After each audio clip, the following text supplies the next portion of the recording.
കെ.വി. തോമസും നന്ദകുമാറിന്റെ വീട്ടിലെത്തിയതായി ചിത്രങ്ങൾ സഹിതം പുറത്തു വന്നു. കൊച്ചി വെണ്ണലയിലെ വീട്ടിലെത്തിയ ഇ.പി. ജയരാജൻ നന്ദകുമാറിന്റെ അമ്മയെ ആദരിക്കുന്ന ചടങ്ങിലും പങ്കെടുത്തതായി വാർത്തകൾ വന്നു. തൃക്കാക്കര ഉപതെരഞ്ഞെടുപ്പിൽ അതിനാടകീയമായ ഒരു സംഭവം നടന്നിരുന്നു. ആ നീക്കത്തിന് പിന്നിൽ CPM-നൊപ്പം നിന്ന ആളാണ് ദല്ലാൽ നന്ദകുമാർ. ഇക്കാര്യങ്ങളൊക്കെ ശ്രദ്ധയിൽപ്പെട്ടപ്പോൾ പത്മജ സ്ഥാനാർത്ഥി നിർണയത്തിൽ ഉൾപ്പെടെ നിരാശയിലായിരുന്നുവെന്നാണ് അറിയാൻ കഴിഞ്ഞത്. അങ്ങനെ വന്നപ്പോൾ ഒരു മാറ്റം തനിക്ക് ഉണ്ടാകണമെന്ന് പത്മജ വേണുഗോപാൽ ആഗ്രഹിച്ചു. ആ സമയം ദുബായിലായിരുന്ന പത്മജയോട് ഇ.പി. സംസാരിച്ചു. അതും ദല്ലാൽ നന്ദകുമാറിന്റെ ഫോണിൽ നിന്നാണ് ഇത് സംബന്ധിച്ചിട്ടുള്ള വിളി പോയത്. ശോഭാ സുരേന്ദ്രൻ പക്ഷേ അത് തള്ളിക്കളഞ്ഞിരുന്നില്ല. പക്ഷെ ഇത് അംഗീകരിക്കുന്നതിനോടൊപ്പം ചില കാര്യങ്ങൾ കൂടി ശോഭാ സുരേന്ദ്രൻ പറഞ്ഞത് ഒരു പക്ഷേ വരുംകാല ഇടത് രാഷ്ട്രീയത്തിൽ ചില ചലനങ്ങൾ ഉണ്ടാക്കുമെന്ന് ഉറപ്പാണ്. എല്ലാവരുടെയും ചരിത്രം നോക്കിയാണ് പാർട്ടിയിലേക്ക് എടുക്കുന്നതെങ്കിൽ അനിൽ ആന്റണി എങ്ങനെ സ്ഥാനാർത്ഥിയായി? അതിനേക്കാൾ പ്രവർത്തന പാരമ്പര്യമുള്ളവർ എന്തുകൊണ്ട് തഴയപ്പെട്ടു? അല്ലെങ്കിൽ അംഗങ്ങൾ കൊഴിഞ്ഞു പോകുന്ന കോൺഗ്രസിനെ പുച്ഛിക്കാൻ യോഗ്യതയില്ലാത്തവരായി CPM മാറും? കാര്യം പരസ്യമായി എതിർപ്പും രഹസ്യമായി ധാരണയുമെന്ന് കോൺഗ്രസ് പറയുന്നത് ചിലപ്പോൾ അംഗീകരിക്കേണ്ടിയും വരും.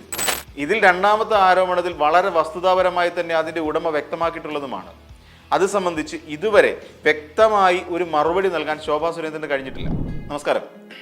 ദല്ലാൽ നന്ദകുമാർ എല്ലാ രാഷ്ട്രീയക്കാർക്കും ആവശ്യത്തിനെടുത്ത് ഉപയോഗിക്കാൻ കഴിയുന്ന ഒരു ഇടനിലക്കാരൻ. അതായത് വസ്തു കൈമാറ്റവും ഉന്നത ശ്രേണികളിലേക്കുള്ള നിയമനങ്ങളും രാഷ്ട്രീയ കൂട്ടിച്ചേർക്കലുകളും ഒക്കെയായി ഏറെക്കാലമായി കേരളത്തിൽ ഉയർന്നു കേൾക്കുന്ന പേരുകളിൽ ഒന്നാണ് ദല്ലാൽ നന്ദകുമാർ എന്ന TG നന്ദകുമാർ. ചില സമയങ്ങളിൽ ദല്ലാൽ നന്ദകുമാർ അതായത് നിർണായക സമയങ്ങളിൽ ചില വെടിപൊട്ടിക്കലുമായി മാധ്യമങ്ങൾക്ക് മുന്നിലെത്തുകയും ചെയ്യും. പ്രമാദമായ പല വിഷയങ്ങളും മാധ്യമങ്ങൾക്ക് മുന്നിൽ ഒളിയും മറയും ഇല്ലാതെ വിളിച്ചു പറയുകയും ചെയ്യും. ഇത്തവണ ദല്ലാൽ നന്ദകുമാർ ലക്ഷ്യം വെച്ചത് BJP നേതാക്കളെ തന്നെയായിരുന്നു എന്നാണ് പ്രഥമ ദൃഷ്ടിയാൽ നമുക്ക് മനസ്സിലാക്കാൻ പറ്റുന്നത്. കുറച്ചുനാൾ മുമ്പ് വരെ ദല്ലാൽ നന്ദകുമാറിനെ അധികം മാധ്യമങ്ങളിലൊന്നും കാണാനില്ലായിരുന്നു. ഈ പേര് കുറച്ചുനാൾ മുമ്പ്, അതായത് കൃത്യമായി പറഞ്ഞാൽ നമ്മുടെ CPM സംസ്ഥാന സെക്രട്ടറിയായി MV ഗോവിന്ദൻ അവരോധിക്കപ്പെട്ടതിന് ശേഷം ഇ.പി. ജയരാജനുമായി ചേർത്തായിരുന്നു ദല്ലാൽ നന്ദകുമാർ മാധ്യമങ്ങളിൽ നിറഞ്ഞിരുന്നത്. എങ്ങനെയെന്ന് വെച്ചാൽ സെക്രട്ടറി ആയതിനു ശേഷം MV ഗോവിന്ദൻ കേരളം മുഴുവൻ ഒരു യാത്ര നടത്തിയിരുന്നു. ഈ സമയത്ത് ദല്ലാൽ നന്ദകുമാറിനെ കാണാനായി ഇ.പി. എത്തിയതായുള്ള വാർത്തകൾ പുറത്തു വന്നു. എന്നാൽ ഇ.പി. മാത്രമായിരുന്നില്ല, കെ.വി. തോമസും നന്ദകുമാറിന്റെ വീട്ടിലെത്തിയതായി ചിത്രങ്ങൾ സഹിതം പുറത്തു വന്നിരുന്നു. കൊച്ചി വെണ്ണലയിലെ വീട്ടിലെത്തിയ ഇ.പി. ജയരാജൻ നന്ദകുമാറിന്റെ അമ്മയെ ആദരിക്കുന്ന ചടങ്ങിൽ പങ്കെടുത്തതായുള്ള വാർത്തകളാണ് വന്നത്. ഇത് ചർച്ചയാകാനുള്ള പ്രധാന കാരണം ആ സമയത്താണ് MV ഗോവിന്ദന്റെ കേരള ജാഥ ആരംഭിച്ചതും അതിൽ നിന്ന് ഇ.പി. വിട്ടുനിന്നതും. അത് വലിയ വിവാദങ്ങൾ ആ സമയത്ത് രാഷ്ട്രീയത്തിൽ ഉണ്ടാക്കി. LDF കൺവീനർ കൂടിയായിരുന്ന ഇ.പി. പ്രതിഷേധം അറിയിക്കുന്നതിന്റെ ഭാഗമായിട്ടായിരുന്നു അന്ന് ജാഥയിൽ നിന്ന് മാറി നിന്നത് എന്ന രീതിയിലുള്ള വിവാദങ്ങൾക്കും വഴിമരുന്നിട്ടിരുന്നു. നന്ദകുമാറിനൊപ്പം നിന്നുകൊണ്ട് അമ്മയെ പൊന്നാടയണിയിക്കുന്ന ചിത്രങ്ങളും പുറത്തു വന്നതോടെ ഇ.പി.ക്ക് നിഷേധിക്കാൻ കഴിഞ്ഞില്ല. ഒരു വർഷം കഴിഞ്ഞു ഈ സംഭവം കഴിഞ്ഞിട്ട്. പിന്നെ തുടരെ ദല്ലാൽ നന്ദകുമാർ എന്ന പേര് ഉയർന്നു കേൾക്കാൻ തുടങ്ങി. തൃക്കാക്കര ഉപതെരഞ്ഞെടുപ്പിൽ അതിനാടകീയമായ ഒരു സംഭവം നടന്നിരുന്നു. ആ നീക്കത്തിന് പിന്നിൽ CPM-നൊപ്പം നിന്ന ആളാണ് ദല്ലാൽ നന്ദകുമാർ. അതെന്താണെന്ന് വെച്ചാൽ, ഇപ്പോൾ നമ്മുടെ BJP-യുടെ അംഗമായിരുന്ന പത്മജ വേണുഗോപാൽ കോൺഗ്രസ് ബന്ധം ഉപേക്ഷിക്കാനുള്ള തീരുമാനമെടുത്തത് ഇന്നോ ഇന്നലെയോ ഒന്നുമല്ല. നേരത്തെ തന്നെ ഇക്കാര്യത്തിൽ പത്മജ ഉറപ്പിച്ചിരുന്നു എന്നാണ് ദല്ലാൽ നന്ദകുമാർ അറിയിച്ചത്. സംഭവം ഇങ്ങനെയാണ് ദല്ലാൽ വിശദീകരിക്കുന്നത്. തൃക്കാക്കര ഉപതെരഞ്ഞെടുപ്പ് നടന്നപ്പോൾ പ്രചാരണ പരിപാടികളിൽ നിന്ന് പത്മജ വേണുഗോപാൽ വിട്ടുനിൽക്കുകയായിരുന്നു. ഇക്കാര്യങ്ങൾ ശ്രദ്ധയിൽപ്പെട്ടപ്പോൾ പത്മജ സ്ഥാനാർത്ഥി നിർണയത്തിൽ ഉൾപ്പെടെ നിരാശയിലായിരുന്നു എന്നാണ് അറിയാൻ കഴിഞ്ഞത്. അങ്ങനെ വന്നപ്പോൾ ഒരു മാറ്റം തനിക്കുണ്ടാകണമെന്ന് പത്മജ ആഗ്രഹിച്ചു. നന്ദകുമാർ ഇക്കാര്യങ്ങൾ ഇ.പി. ജയരാജനുമായി സംസാരിച്ചു. ചർച്ചകൾ കഴിഞ്ഞപ്പോൾ LDF-ന്റെ ഭാഗമായി പ്രവർത്തിക്കാൻ വേണ്ടി പത്മജയെ ക്ഷണിക്കാമെന്നായി ഇ.പി. ജയരാജൻ. ആ സമയം ദുബൈയിലായിരുന്ന പത്മജയോട് ഇ.പി. സംസാരിച്ചു. അതും ദല്ലാൽ നന്ദകുമാറിന്റെ ഫോണിൽ നിന്നാണ് ഇത് സംബന്ധിച്ചുള്ള വിളി പോയത്. പത്മജയ്ക്ക് മികച്ച ഒരു ഓഫറായിരുന്നു അന്ന് ഇ.പി. കൊടുത്തത്. അത് സംസ്ഥാന വനിതാ കമ്മീഷൻ അധ്യക്ഷ സ്ഥാനം നൽകാമെന്നായിരുന്നു. പക്ഷെ എന്തുകൊണ്ട് അത് നടന്നില്ല എന്ന് ചോദിച്ചാൽ, അതിലും സൂപ്പർ പദവി ലഭിച്ചാൽ മാത്രമേ CPM-ന്റെ ഭാഗമായി നിൽക്കാൻ കഴിയൂ എന്നാണ് പിന്നീട് പത്മജ അറിയിച്ചത്. അത് മാത്രമല്ല, 3 തവണ പത്മജയുമായി ഇക്കാര്യത്തിൽ ചർച്ച നടത്തിയിരുന്നു എന്നാണ് ദല്ലാൽ നന്ദകുമാർ അന്ന് പറഞ്ഞത്. KPCC ജനറൽ സെക്രട്ടറി ആയ ദീപ്തി മേരി വർഗീസിനെയും CPM-ലേക്ക് എത്തിക്കാൻ വേണ്ട ശ്രമങ്ങളും നടത്തിയിരുന്നുവെന്നും ദല്ലാൽ നന്ദകുമാർ പറയുന്നുണ്ട്. അത് മാത്രമല്ല, ദീപ്തി തൃക്കാക്കരയിൽ കോൺഗ്രസിന് വോട്ട് ചെയ്തിട്ടില്ലെന്നും കൂടി പറഞ്ഞിരുന്നു. ഇതിനായിട്ട് അദ്ദേഹം VVPAT-ന്റെ ഒരു ഇത് കാണിക്കുന്നുണ്ട്, റെസീറ്റൊക്കെ കാണിക്കുകയൊക്കെ ചെയ്യുന്നുണ്ട്. ഈ രീതിയിൽ കേരളത്തിലെ രാഷ്ട്രീയത്തിൽ നേരിട്ട് ഇടപെട്ടുകൊണ്ടാണ് ദല്ലാൽ നന്ദകുമാർ എല്ലാ കാലവും പ്രവർത്തിച്ചിട്ടുള്ളത്. എല്ലാ രാഷ്ട്രീയക്കാർക്കും വളരെ അത്യാവശ്യമെന്ന് തോന്നുന്ന ഒരു വ്യക്തിയായി മാറാൻ ദല്ലാൽ നന്ദകുമാറിന് കഴിഞ്ഞിട്ടുണ്ട്. നന്ദകുമാറിന്റെ വാക്കുകൾ ഇപ്പോഴും പലപ്പോഴും കേരള രാഷ്ട്രീയത്തിൽ വലിയ ചലനങ്ങൾ തന്നെ ഉണ്ടാക്കിയിട്ടുണ്ട്. ദല്ലാൽ അടുത്തിടെ, അതായത് ദിവസങ്ങൾക്ക് മുൻപ് ഒരു വലിയ വെളിപ്പെടുത്തൽ നടത്തി. മുതിർന്ന കോൺഗ്രസ് നേതാവും മുൻ മന്ത്രിയുമായ AK ആന്റണിയുടെ മകൻ, അതായത് ഇപ്പോൾ പത്തനംതിട്ട സ്ഥാനാർത്ഥിയായ അനിൽ ആന്റണിക്കെതിരെയായിരുന്നു ആ ആരോപണം. അത് കേരളം ആകെ ചർച്ച ചെയ്തതുമാണ്. എന്നാൽ ഇതേ സമയം ഇത് സംബന്ധിച്ച് ഒരു പരാതി പോലും ഉയർത്തിക്കൊണ്ടുവരാൻ അവർക്ക് കഴിഞ്ഞിട്ടില്ല എന്നുള്ളത് ശ്രദ്ധിക്കണം. അതിന് കാരണമായി പറയുന്നത് അനിൽ ആന്റണിക്ക് നൽകിയ പണം മുഴുവനും ഘട്ടം ഘട്ടമായി പുള്ളിക്ക് തിരികെ കിട്ടി എന്നുള്ളതാണ്, അല്ലെങ്കിൽ കൊടുത്തു എന്നാണ്. അതുകൊണ്ട് അത് പുതിയ അല്ലെങ്കിൽ അതൊരു അന്വേഷണ പരിധിയിൽ വരില്ല എന്നുമൊക്കെ പറയപ്പെടുന്നുണ്ട്. പക്ഷേ അതിനിടയിൽ ഒരു വെടി കൂടി നന്ദകുമാർ പൊട്ടിച്ചിരുന്നു.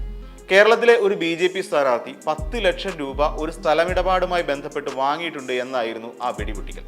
അതിന്റെ തെളിവുകളടക്കം പുറത്തു വിട്ടുകൊണ്ട് കഴിഞ്ഞ ദിവസം അത് ശോഭാ സുരേന്ദ്രൻ ആയിരുന്നു എന്ന് നന്ദകുമാർ വെളിപ്പെടുത്തുകയും ചെയ്തു. ശോഭാ സുരേന്ദ്രൻ പക്ഷേ അത് തള്ളിക്കളഞ്ഞിരുന്നില്ല. പക്ഷേ ഇത് അംഗീകരിക്കുന്നതിനോടൊപ്പം ചില കാര്യങ്ങൾ കൂടി ശോഭാ സുരേന്ദ്രൻ പറഞ്ഞത് ഒരുപക്ഷെ വരുംകാല ഇടത് രാഷ്ട്രീയത്തിൽ ചില ചലനങ്ങളൊക്കെ ഉണ്ടാക്കുമെന്നുള്ള കാര്യം ഉറപ്പാണ്. ഒരു മുതിർന്ന CPM നേതാവ്, അതായത് പിണറായിക്കൊപ്പം നിൽക്കുന്ന ഒരു നേതാവ് BJPയിൽ അംഗത്വം എടുക്കാനായി തന്നെ വന്ന് കണ്ടിരുന്നുവെന്നാണ്. മഹാരാഷ്ട്രയിലെ ഗവർണർ പദവി പോലും ചോദിച്ചിരുന്നുവെന്നും പറയുന്നുണ്ട്. അങ്ങനെ എല്ലാവരെയും BJPയിൽ എടുക്കാൻ കഴിയില്ലെന്നും ചരിത്രം നോക്കി മാത്രമേ പാർട്ടിയിലേക്ക് എടുക്കാൻ കഴിയൂ എന്നുമൊക്കെ പറഞ്ഞിരുന്നുവെന്ന് ആലപ്പുഴയിലെ BJP സ്ഥാനാർത്ഥി പറഞ്ഞു. ഇതിന് ഒരു ബദലുള്ളതേ, എല്ലാവരുടെയും ചരിത്രം നോക്കിയാണ് പാർട്ടിയിലേക്ക് അല്ലെങ്കിൽ BJPയിലേക്ക് എടുക്കുന്നതെങ്കിൽ അനിൽ ആന്റണി എങ്ങനെ സ്ഥാനാർത്ഥിയായി? അതിനേക്കാൾ പ്രവർത്തന പാരമ്പര്യമുള്ളവർ എന്തുകൊണ്ട് തഴയപ്പെട്ടു? പലരെയും എന്തുകൊണ്ട് നാടുകടത്തി നിർത്തിയിരിക്കുന്നു? അതുമാത്രമല്ല, ഇത്രയും ഏതാണ്ട് 3 പതിറ്റാണ്ട് കാലത്തെ പ്രവർത്തന പാരമ്പര്യമുള്ള ഈ നേതാവിനെ എന്തുകൊണ്ട് പലപ്പോഴും പാർട്ടി നേതൃത്വം തഴഞ്ഞു? ഇങ്ങനെയൊക്കെ ആരെങ്കിലും ചോദിച്ചാലും തെറ്റു പറയാൻ കഴിയില്ല. പക്ഷേ ദല്ലാൽ നന്ദകുമാറിനെതിരെ ശോഭാ സുരേന്ദ്രൻ പറഞ്ഞ വാക്കിനുള്ളിലെ മുതിർന്ന CPM നേതാവ് EP ആണ് എന്ന് നമുക്ക് അനുമാനിക്കാം. പാർട്ടി സെക്രട്ടറി സ്ഥാനത്ത് നിന്നും ഒഴിവാക്കിയതിൽ അദ്ദേഹത്തിന് വിഷമമുണ്ടായിരുന്നു എന്നത് നേര് തന്നെയാണ്. പക്ഷേ പാർട്ടി മാറുന്നതിനെ കുറിച്ചൊന്നും അക്കാലത്ത് ചർച്ചകളോ വിവാദങ്ങളോ ഒന്നും ഈ സുധാകരന്റെ കാര്യത്തിലുണ്ടായതുപോലെ ഒന്നും ഉണ്ടായിട്ടില്ല. ഇക്കാര്യങ്ങൾ നന്ദകുമാർ ഒട്ടും അക്കാലത്ത് പറഞ്ഞിട്ടുമില്ല. അങ്ങനെ നോക്കുമ്പോൾ ഇത്തരത്തിലൊരു ആരോപണത്തിന്റെ പിന്നിൽ എന്താണ് എന്ന് ചിന്തിക്കേണ്ടിയിരിക്കുന്നു. പിന്നീട് പറഞ്ഞത് പിണറായി വിജയന്റെ ഗുണ്ടകൾ ഈ നേതാവിന്റെ വീട്ടിലെത്തി ഭീഷണിപ്പെടുത്തിയതിനെ തുടർന്നാണ് പിന്നീട് ഈ തീരുമാനം മാറ്റിയത് എന്നുമാണ് ശോഭാ സുരേന്ദ്രൻ പറയുന്നത്. അങ്ങനെ ഗുണ്ടകൾ കയറി ഇറങ്ങി ഭീഷണിപ്പെടുത്തിയാൽ മാറുന്ന ഒരു CPM നേതാക്കളും പിണറായിക്കൊപ്പം തലപ്പൊക്കത്തിൽ ഇന്ന് CPMൽ ഇല്ല എന്നുള്ളത് വേറെ കാര്യം. കാരണം കണ്ണൂരിൽ ഇപ്പോഴും EP ഉൾപ്പെടെയുള്ളവർ തന്നെയാണ് പാർട്ടിയെ നയിക്കുന്നവർ. അതുകൊണ്ട് അത്തരം ആരോപണങ്ങളിലേക്ക് എത്തി നോക്കാൻ പോലും നമുക്ക് കഴിയില്ല. അങ്ങനെയെങ്കിൽ പാർട്ടി നേതൃത്വം തന്നെ ഇക്കാര്യത്തിലൊരു അന്വേഷണം നടത്തേണ്ടി വരും. അല്ലെങ്കിൽ അംഗങ്ങൾ കൊഴിഞ്ഞു പോകുന്ന കോൺഗ്രസിനെ പുച്ഛിക്കാൻ യോഗ്യതയില്ലാത്തവരായി CPM മാറും. കാര്യം പരസ്യമായി എതിർപ്പും രഹസ്യമായി ധാരണയുമെന്ന് കോൺഗ്രസ് പറയുന്നത് ചിലപ്പോൾ അംഗീകരിക്കേണ്ടിയും വരും. ശോഭാ സുരേന്ദ്രൻ ആലപ്പുഴയിൽ നടക്കുന്നത് ത്രികോണ മത്സരമല്ല, ചതുഷ്കോണ മത്സരമാണ് എന്നാണ് പറഞ്ഞിട്ടുള്ളത്. CPMനെയും UDFനെയും കൂടാതെ ചില മാധ്യമങ്ങളും ശോഭാ സുരേന്ദ്രനെതിരെ പ്രവർത്തിക്കുന്നുണ്ട് എന്നാണ് പറഞ്ഞു വെക്കുന്നത്. അതായത് മരമുറി കേസിലെ പ്രതികൾ നടത്തുന്ന ചാനലും ചിട്ടിക്കമ്പനി മുതലാളി നടത്തുന്ന ചാനലും ശോഭാ സുരേന്ദ്രനെതിരായി ആലപ്പുഴയിൽ പ്രവർത്തിക്കുന്നു എന്നാണ് ആരോപണം ഉന്നയിച്ചിരിക്കുന്നത്.